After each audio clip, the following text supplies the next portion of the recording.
Donald and Douglas are Scottish twin engines.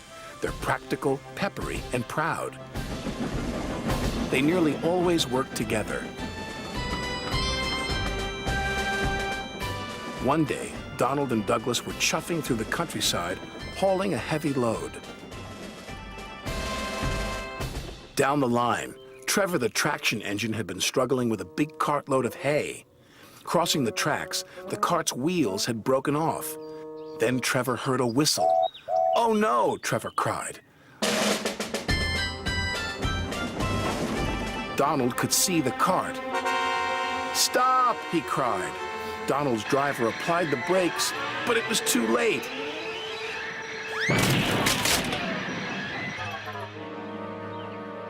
Luckily, no one was hurt.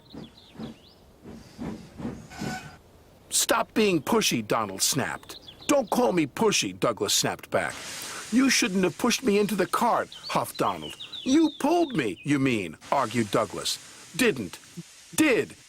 Did not. Did too." Before long, the track was cleared, and Donald and Douglas were on their way. The twins were so cross they refused to speak to each other for the rest of the day.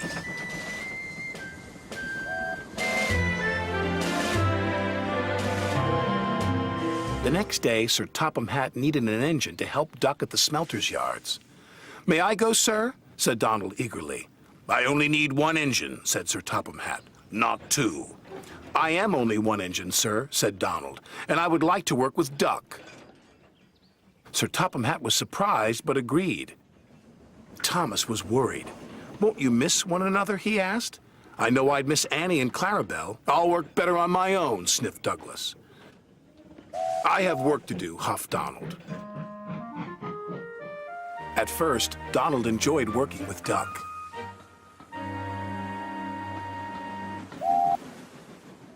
Then things started to go wrong. "Did you shunt those freight cars onto the other line?" Donald asked. "You said you wanted them on the other line," Duck replied. "Not that other line, the other line." Donald was cross. Douglas would have known what I meant. He huffed. Douglas was working on his own. He chuffed dutifully through the beautiful countryside.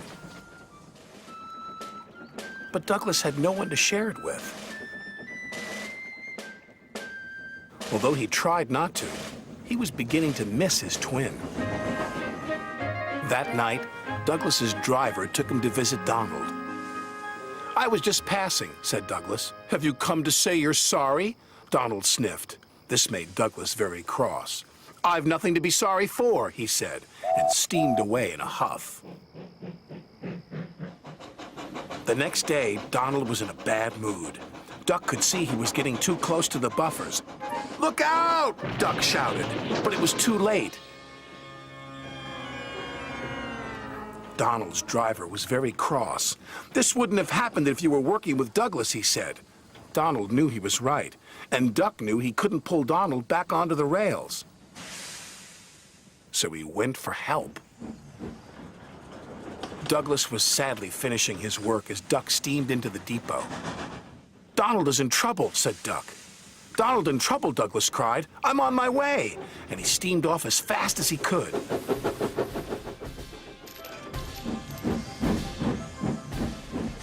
Douglas struggled and struggled. He finally pulled his twin gently back onto the tracks.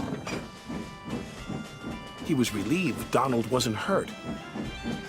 "Thank you," Donald said, "and I'm sorry." "No, I'm sorry," said Douglas. "I'm sorry," insisted Donald. "Don't argue about who's sorry," chuckled Duck. "Just be glad you're back together." And they were.